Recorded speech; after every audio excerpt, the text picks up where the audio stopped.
There's a story about a traveler carrying a heavy backpack across a long, winding desert. At first, it made sense he needed supplies, memories, tools. But as the sun scorched hotter and the miles stretched longer, that backpack became his prison. And here's the twist. When he finally looked inside, half of it was filled with things he never even needed. Today, many of us are carrying invisible backpacks. Worry, anger, fear, expectations. What if real strength wasn't about carrying more, but about releasing what weighs you down? We grow up learning that success belongs to those who fight hard, plan every step, and never let their guard down. We hear phrases like, "Take control of your destiny," or "master your fate." And while there's some truth in personal responsibility, there's also a dangerous lie hidden inside these words, the lie that we can, or even should, control everything around us. Slowly, without even realizing it, we build an internal checklist. Control my career, control my relationships, control how others see me, control the outcomes of every decision. It sounds exhausting because it is. And yet, many of us live stuck in that cycle. The irony is that the more we try to control, the less control we actually feel. It's like trying to hold on to sand with a clenched fist. The tighter you squeeze, the faster it slips away. Relationships grow strained under the weight of expectations. Opportunities slip through our fingers when we try to force them into our timelines. Even our own bodies rebel when anxiety takes root, because we've convinced ourselves that we must manage the uncontrollable. Our need for control, though born from a desire for safety, becomes the very source of our stress and suffering. Take a moment and think about how much energy you spend worrying about things outside your hands. The behavior of others, the outcome of projects, the opinions people form about you, the events you wish you could undo. How often does your mind replay conversations, imagining different endings? How often does your heart race over futures that haven't even happened yet? We build entire stories in our heads based on the illusion that if we just tried a little harder, stayed a little longer, or worried a little deeper, somehow, we could bend reality to our will. But reality doesn't bend for us. People make choices we can't predict. Circumstances unfold in ways we can't script. Life, by its very nature, is a mixture of our efforts and countless forces beyond our reach. And when we resist this truth, when we insist that everything must go our way, we don't create safety. We create suffering. Like a ship fighting against the current, we exhaust ourselves without making real progress. Releasing control doesn't mean giving up. It means choosing where our energy is best spent, on what we can influence, not on what we wish we could. There's a profound freedom that comes when we finally stop fighting what we cannot command. Imagine walking through a rainstorm. You have two options: run frantically, cursing the sky, desperately trying to stay dry, or slow down, lift your face to the clouds, and let the rain fall. Either way, you're going to get wet. One path leaves you angry and exhausted. The other leaves you free. In life, storms will come. Our power lies not in preventing the rain, but in choosing how we move through it. Sometimes we confuse love with control. We think if we care enough about someone, we can fix them, steer them, save them. We believe that if we try hard enough, they'll change. But real love isn't about control. Real love respects the freedom of others. Real love says, "I am here for you, but I cannot live your life for you." Holding on too tightly to someone else's journey only hurts both of you. Releasing control, even in love, is one of the hardest and most necessary acts of compassion. Fear often disguises itself as control. When we are afraid of failure, of rejection, of uncertainty, we grasp for anything that makes us feel powerful. We micromanage. We overthink. We panic at the first sign that things aren't going exactly according to plan. But fear shrinks our world. It turns possibilities into threats and dreams into risks, not worth taking. When we recognize that fear is fueling our need for control, we can begin to respond differently. We can pause. We can breathe. We can let the fear pass without letting it drive our decisions. Releasing control requires a deep trust, not just in the world, but in ourselves. It asks us to believe that no matter what happens, we will find a way to respond. It asks us to believe that our worth is not measured by outcomes. It asks us to have faith that failure is not fatal, that detours are not dead ends, and that uncertainty is not an enemy. Trust isn't blind optimism. It's a courageous decision to move forward, even when we don't have all the answers. It's important to remember that letting go of control doesn't mean becoming passive or indifferent. It doesn't mean we stop caring. It means we learn to differentiate between action and attachment. We take action, we do our best, but we release attachment to the outcome. We understand that while our actions are within our hands, the final results often are not. We live fully, we love deeply, we work passionately, and then we let life unfold as it will. There is strength in surrender. Not the surrender of defeat, but the surrender of wisdom, the wisdom that knows what is ours to shape and what is not. The wisdom that understands that peace doesn't come from getting everything right. Peace comes from giving up the impossible task of controlling the uncontrollable and choosing instead to meet life exactly as it comes, moment by moment, breath by breath. We live much of our lives in places that don't even exist, in memories that we can't change, in futures that haven't happened yet.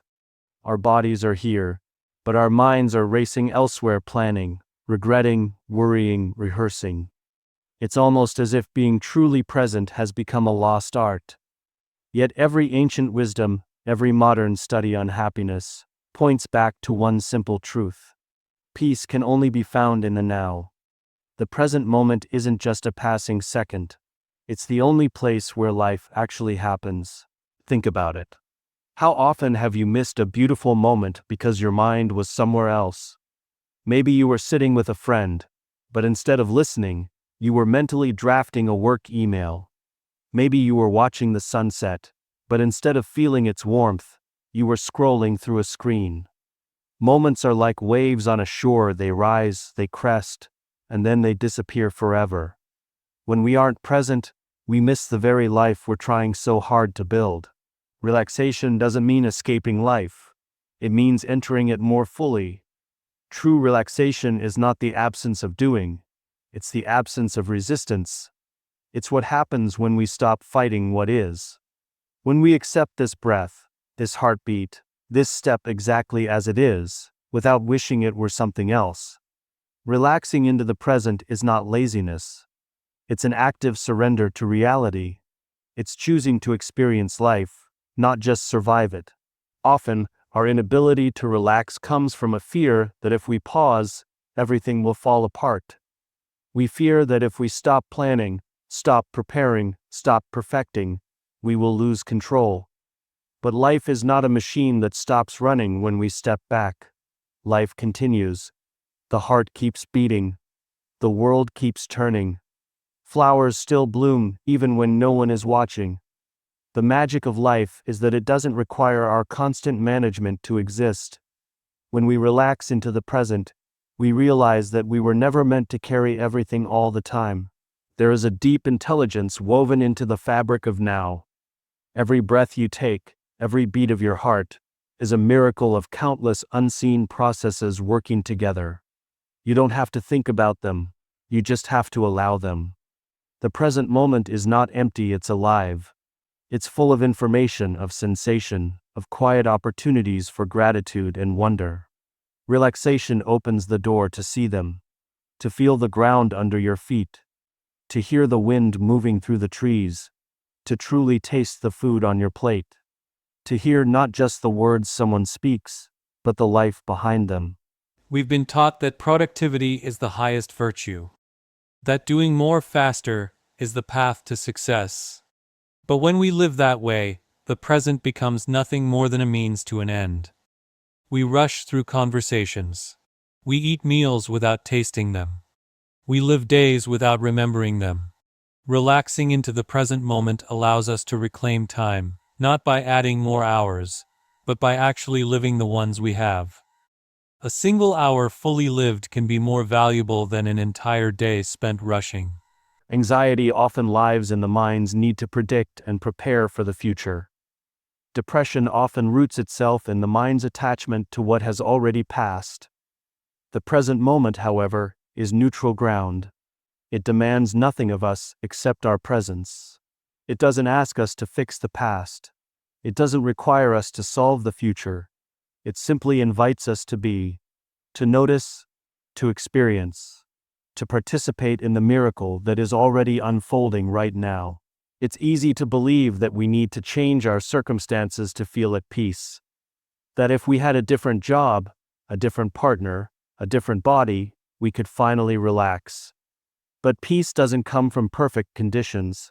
It comes from meeting whatever conditions we're in without resistance. Relaxing into the present doesn't mean we stop striving for better. It means we stop waiting for external changes to give us permission to be happy now.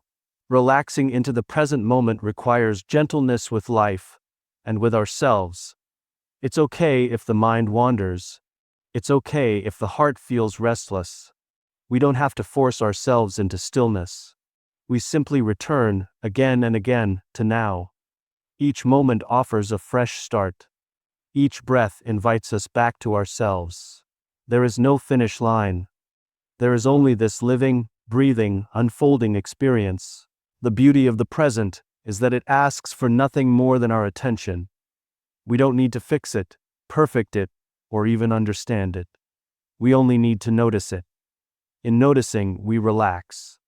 In relaxing, we remember that life isn't happening elsewhere.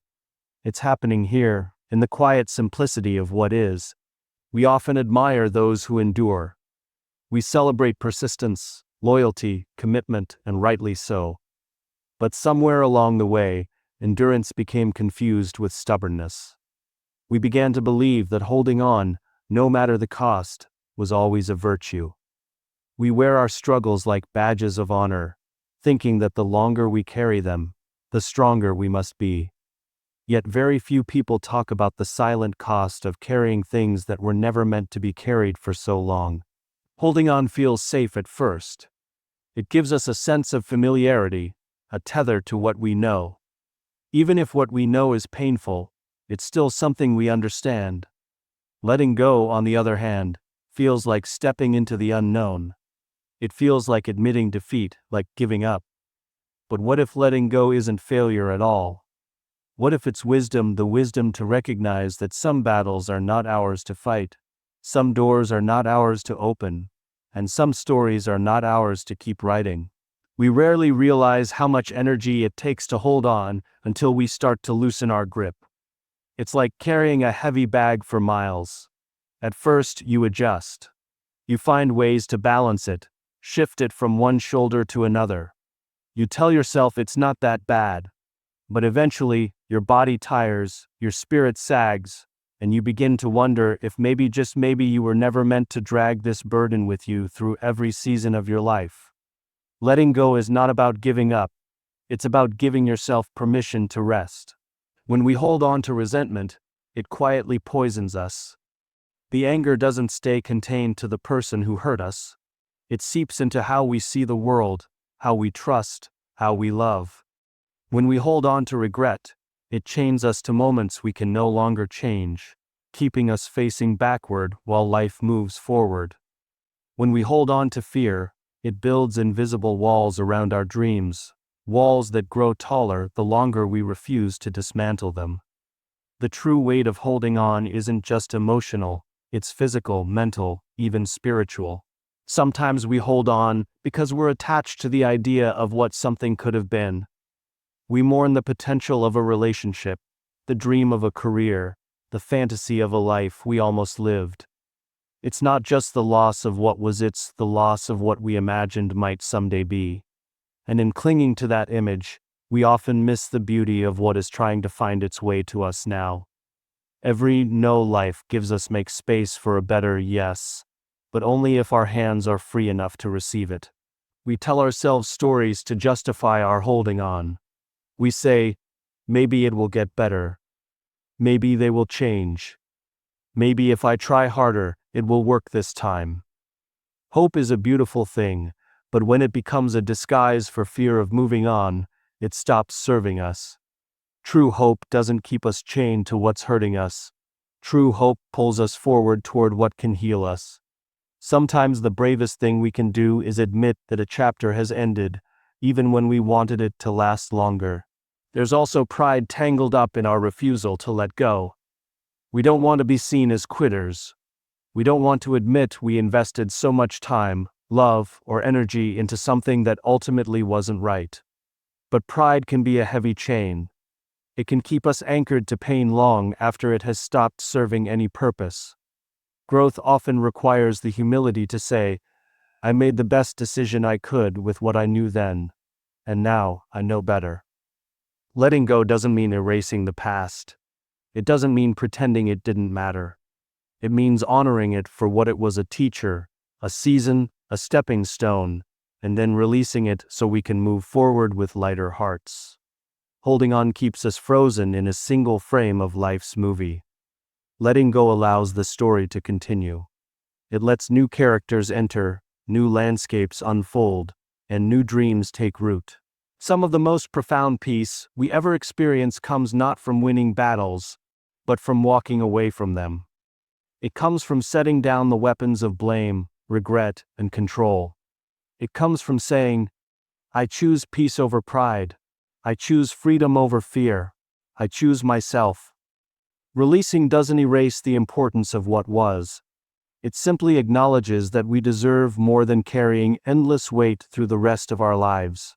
We cannot rewrite the past. We cannot force other people to change. We cannot guarantee how things will unfold tomorrow. But we can choose right here, right now, what we will carry and what we will leave behind. And sometimes, the most loving, courageous thing we can do for ourselves is to loosen our grip, open our hands, and let go. We often imagine peace as something distant, something hidden away in mountaintops or secret gardens, something we must leave everything behind to find. We tell ourselves that peace is a place, a destination we must journey toward, a prize we must earn through achievement or perfection. But the truth is far simpler and far more profound. Peace isn't something waiting to be found out there somewhere. It's something we already carry within us, buried beneath the noise, the fear, and the layers of living we've accumulated over time. From the moment we are born, we possess a natural ease with life. Watch a child at play, fully immersed, fully present, unburdened by worries of yesterday or tomorrow. That ease, that pure engagement with the moment, is our original state. But as we grow, we pick up stories about what we must achieve, how we must look, who we must become to be accepted or valued. Layer by layer, the simple peace of being is covered up by the heavy expectations of doing. We chase peace the same way we chase happiness, thinking it's something external we need to earn. A better job, a bigger house, a different body, another achievement. We run faster, work harder, push further, hoping that somewhere along the way, peace will catch up to us. But peace is not hiding behind success. It's not waiting on the other side of approval. It's not something added to our lives when we finally deserve it. Peace was never lost, it's simply been forgotten beneath the weight of all we think we must be. Reclaiming peace is less about changing our external circumstances, and more about peeling back the layers that have covered it up. It's about unlearning the belief that peace depends on everything being perfect. It's about recognizing that storms may rage around us, but stillness can exist within us. It's about remembering that chaos outside does not have to mean chaos inside. True peace is not the absence of conflict. True peace is the presence of a deeper trust that, no matter what, we are okay. Many of us wait for life to calm down before we allow ourselves to feel at peace. We tell ourselves, I'll be calm when things settle down. I'll be happy when this problem is solved. I'll breathe when this season passes. But life, by its very nature, is dynamic. There will always be deadlines, worries, imperfections. If we postpone peace until the external world gives us permission, we'll wait forever. Reclaiming peace means deciding that calm is something we bring to the storm, not something we wait for after it. There is a quiet power in realizing that nothing outside of us needs to change for us to return to peace. The world can swirl with noise and demands, but we can choose moment by moment to anchor ourselves differently. We can choose to be the calm in the center of the storm rather than being swept away by it. Reclaiming peace is not about retreating from life. It's about standing firmly in it, rooted, breathing, aware. The journey back to peace often begins with small, almost invisible acts. A deep breath taken instead of a reactive word spoken. A conscious pause before jumping to conclusions. A moment of gratitude whispered quietly in the middle of a busy day. These small choices might seem insignificant, but they are powerful acts of reclaiming. They remind us that peace isn't found in grand gestures. It's found in the ordinary moments we choose to meet with softness instead of struggle. Part of reclaiming peace is forgiving ourselves for the times we forgot, for the ways we abandoned our own well-being in pursuit of things that didn't nourish us. It's recognizing that we are not failures for having lost our way. We are human. We are learning. And every time we notice we've wandered far from ourselves, we have the chance to return, to reclaim the stillness that never truly left us. Peace is not a destination we arrive at once and for all. It's a relationship we build with ourselves every day. Some days it feels easy, like sunlight pouring through an open window. Other days it feels hard, like searching for light in a heavy fog. But even when it feels far away, peace is never gone. It waits patiently, like a steady river beneath the frozen surface, ready to flow again the moment we choose to thaw. When we finally stop chasing peace, as if it were something lost, when we turn inward and remember it as something already ours, something alive and breathing within us, we realize that peace was never a prize to be earned. It was a homecoming waiting for us all along. Stillness is often misunderstood. To many, it looks like doing nothing, like giving up, like weakness.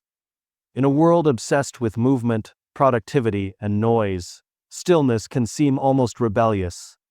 We are taught that value is tied to action, that to be worthy, we must always be doing, achieving, building. But there is a quiet kind of strength that lives in stillness.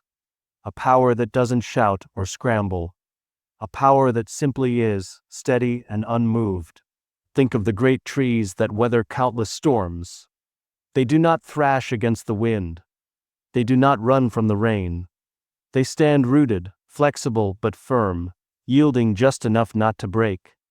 Their stillness is not passive. It is active resilience. It is a strength that comes from deep roots, from knowing they belong exactly where they are. In the same way, our own stillness in the face of life's storms can be the greatest testament to our inner power. Stillness is not the absence of energy.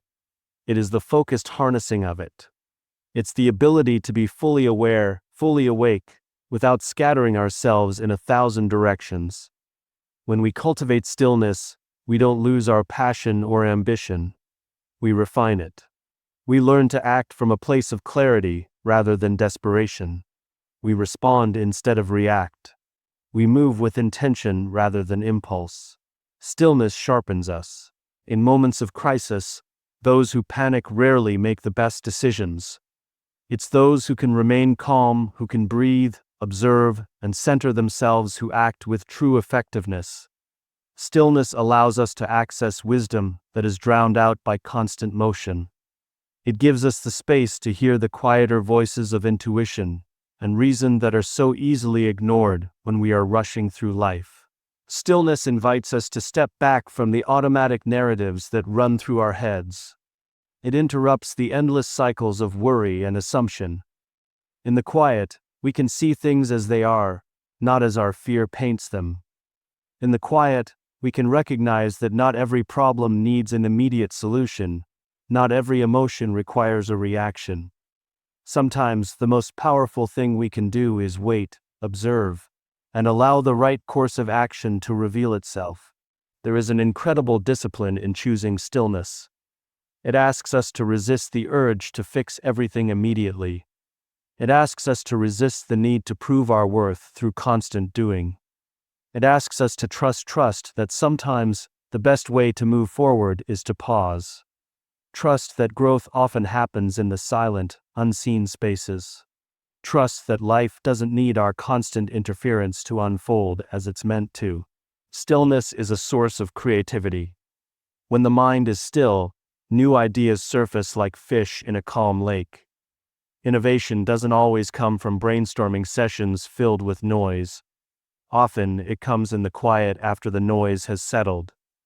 In stillness, we make connections we couldn't see before.